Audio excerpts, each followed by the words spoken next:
Assalamualaikum warahmatullahi wabarakatuh dan salam sejahtera kepada anda semua. Okey, pada siri video kali ini saya akan berikan kepada anda penerangan berkenaan dengan hukum forex dalam Islam. Dua sebab kenapa pendapat yang mengatakan forex itu halal dan tiga pendapat yang mengatakan forex itu haram. Okey, nak tahu pendapat yang mengatakan forex itu halal, pastikan anda bersama saya hingga ke akhir video, dan di akhir video saya akan berikan kepada anda dua pendapat yang mengatakan forex itu halal. Dan seterusnya terpulang kepada anda sama ada anda nak berdasarkan kepada pendapat-pendapat yang mengatakan forex itu halal dan forex itu haram, terpulang kepada anda sama ada anda nak meneruskan trade ataupun anda mencari alternatif lain selain daripada forex. Okey guys, sebelum pergi lebih lanjut, pastikan anda klik butang subscribe dan hit bell notification untuk dapatkan lebih banyak tips ataupun teknik berkaitan dengan pelaburan dan kewangan daripada channel kami. Okey guys, apa tunggu lagi? Jom.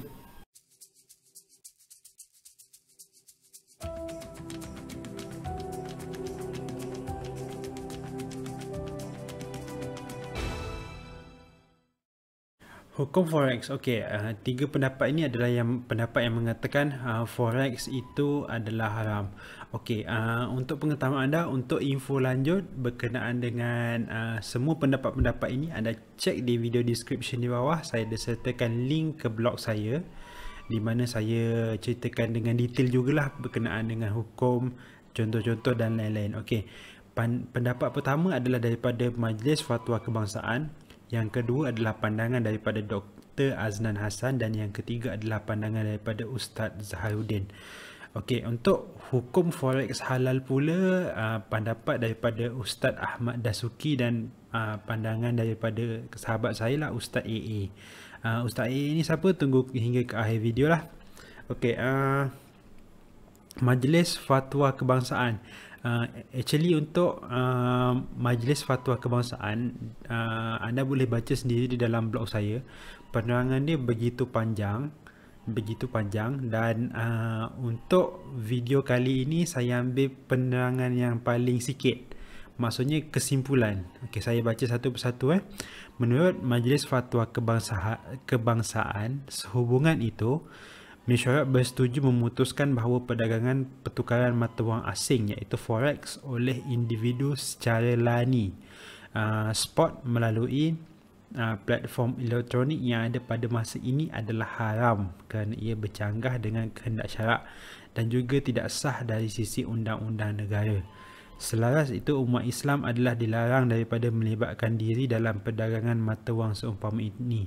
Mesyuarat juga menegaskan bahawa keputusan yang diputuskan ini tidak terpakai ke atas urus niaga pertukaran mata wang asing melalui kaunter di pengurup wang berlesen dan urus niaga pertukaran mata wang asing yang dikendalikan oleh institusi keuangan. Okey, so kesimpulannya ada tiga. Untuk individu forex yang melakukan pertukaran di elektronik, seperti yang selalu kita gambar-gambarkan, yang itu adalah tidak boleh menurut Majlis Fatwa Kebangsaan, tetapi ianya tidak terpakai untuk pengurup wang berlesen, money changer, ataupun untuk institusi keuangan berlesen di bawah bank negara. Itu adalah pandangan daripada Majlis Fatwa Kebangsaan. Okay guys, yang kedua adalah berkenaan dengan pandangan daripada Dr. Aznan Hassan. Blank kan page ni? Okey, pergi ke blog saya, jom. Okey, ini adalah pandangan daripada Dr. Aznan Hassan yang merupakan Syariah Community Maybank Islamik. Okey, di dalam blog saya anda boleh pergi dan klik video ni. Okey, daripada video yang saya dengar, video ni berdurasi lebih kurang dalam 12 minit. So saya recommend untuk anda yang nak tahu secara detail pandangan tersebut, boleh pergi ke video ini dan lihat kandungan dan fahami satu persatu daripada minit 0 sehingga ke minit ke-12. Jadi apa yang saya tulis ringkasan ini adalah apa yang saya faham berdasarkan kepada video yang berdurasi 12 minit lah. So pertukaran mata wang asing dalam bentuk sebagai contoh ringgit Malaysia ke USD, ianya hendaklah berlaku secara spot dan bukan tertangguh. tidak boleh berlaku sebarang penangguhan. Jadi persoalannya, adakah transaksi online yang berlaku sekarang ini secara spot? Yang ini ditinggalkan persoalan. Transaksi yang dilakukan institusi keuangan yang menggunakan volume yang besar mempunyai hukum yang berbeza kerana dikawal oleh penasihat syariah. Transaksi secara pasar hadapan kewangan dan option forex adalah tidak syariah. Jadi transaksi online forex yang kebanyakan broker bukan di Malaysia. Jadi tidak tahu sama ada transaksi itu berlaku ataupun sebaliknya. Isu broker ianya adalah sama ada ianya real ataupun hanya spekulasi. Transaksi tersebut bertangguh bukan spot. Jika bertangguh tidak dibolehkan. Isu leverage, tidak boleh leverage kerana tidak patuh syariah dan tidak dibenarkan syarak. So pendetailan berkaitan dengan leverage anda boleh dengar sendiri di video kerana ianya ada membabitkan terms daripada bahasa Arab dan sangat teknikal. Sekali lagi, penafian ringkasan ni adalah berdasarkan kepada pemahaman saya kepada video tersebut, dan saya minta sendiri untuk anda pergi ke blog ini, pergi ke URL ini dan dengar sendiri video ini dan cuba fahamilah apa yang Dr. Aznan Hassan mahu beritahu kepada kita semua berkenaan dengan pendapat beliau berkaitan dengan hukum forex. Okey, seterusnya adalah pendapat Ustaz Zaharuddin. Ustaz Zaharuddin ni lebih syadid. Syadid ni lebih strict berbanding dengan Ustaz Aznan Hassan. Forex trading haram tak kira ianya dilakukan sama ada oleh institusi keuangan ataupun secara individu. Forex terbagi kepada dua, forex exchange seperti pengurusan wang berlesen. Satu lagi forex online. Forex online ni seperti yang kita gambarkan lah, forex yang apa, buy and sell, short, long semua tu. Tidak boleh berdagang atau membeli barang dagangan. Dalil berkaitan boleh tengok di video di dalam inilah. So anda tengok sendiri video ni dan cuba fahami apa yang cuba disampaikan oleh Ustaz Zaharuddin. So guys, ini adalah 3 dalil ataupun 3 pendapat yang mengatakan forex itu haram. So seterusnya kita pergi kepada 2 pendapat yang mengatakan forex itu halal. Okay guys. Okay, pendapat pertama yang mengatakan forex itu halal adalah pendapat daripada Ustaz Ahmad Dusuki. Anda boleh pergi ke YouTube dan search nama Ustaz Ahmad Dusuki ini. InsyaAllah anda akan jumpa pendapat-pendapat beliau berkaitan dengan hukum forex. Pendapat beliau, forex trading sama seperti forex exchange di airport dan sebagainya. Hukumnya harus, ni pendapat beliau. Perlu ada margin, tidak dibolehkan ada unsur-unsur riba dan judi. Macam mana judi? Anda masuk bukan berdasarkan kepada technical analysis ataupun fundamental analysis. Anda masuk berdasarkan kepada contoh anda punya insting. Anda rasa dia akan naik, anda masuk je. Itu lebih, jika mengamalkan teknik seperti itu, ianya lebih kepada berjudi lah. Dan jika berjudi tidak dibenarkan berdasarkan kepada pendapat Ustaz Ahmad Dusuki. Okey, sekali lagi anda boleh pergi ke blog saya dan saya ada terangkan berkenaan dengan sedutan video lah berkaitan dengan pendapat Ustaz Ahmad Dusuki. Dan komen saya, pendapat Ustaz Ahmad Dusuki sangat ringkas dan perlukan pendetailan. Pendetailan maksudnya anda mungkin boleh video ini singkas, anda boleh cari pendapat beliau yang lain di YouTube. Okey, seterusnya pergi kepada pendapat kedua yang mengatakan forex itu dibolehkan. Ini adalah berkenaan dengan perbualan saya bersama dengan seorang kenalan, iaitu Ustaz AA.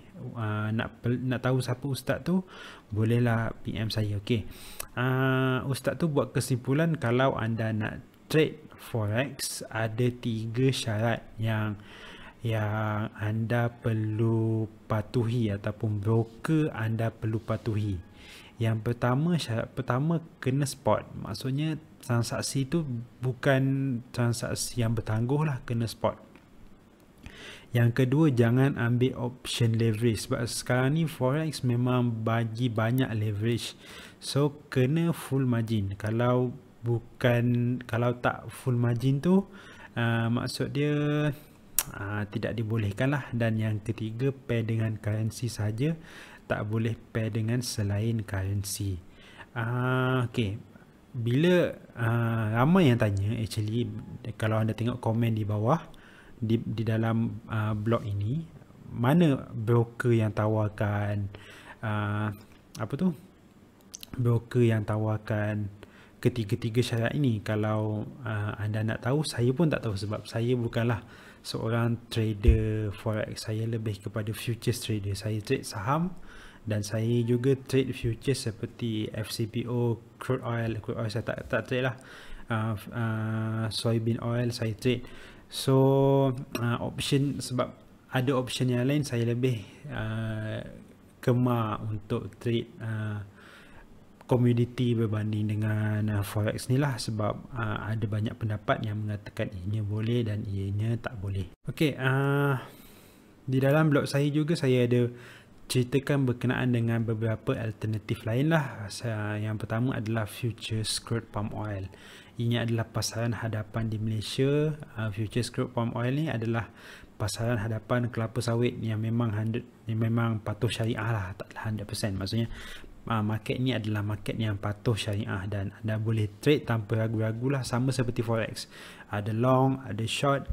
Cuma apa yang perlu anda hati-hati di dalam futures crude palm oil ini adalah ianya terlalu banyak gap. Maksudnya gap, kalau macam pasaran seperti forex tak banyak gap, tapi kalau FCPO ni memang gap tu memang sesuatu yang biasa berlaku, so kena hati-hati.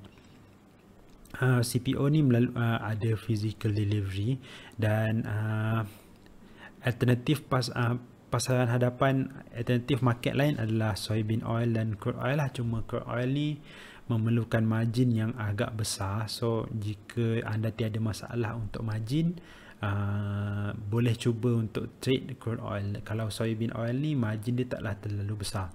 Okey, itu adalah antara beberapa alternatif.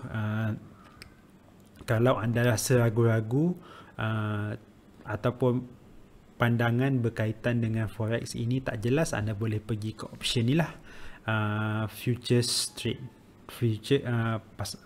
Anda berdagang pasaran hadapan luar negara. Akhir sekali, terima kasih kepada anda kerana menonton video ini sehingga habis. So jangan lupa lihat di video description di bawah, di mana saya sertakan link-link ataupun video berkaitan dengan info-info forex terkini, broker forex dan lain-lain lah. So sebelum itu pastikan juga untuk anda klik butang subscribe dan hit bell notification untuk dapatkan lebih banyak tips ataupun info terkini berkaitan dengan tips-tips keuangan dan lain-lain. Okay guys, terima kasih banyak. Assalamualaikum.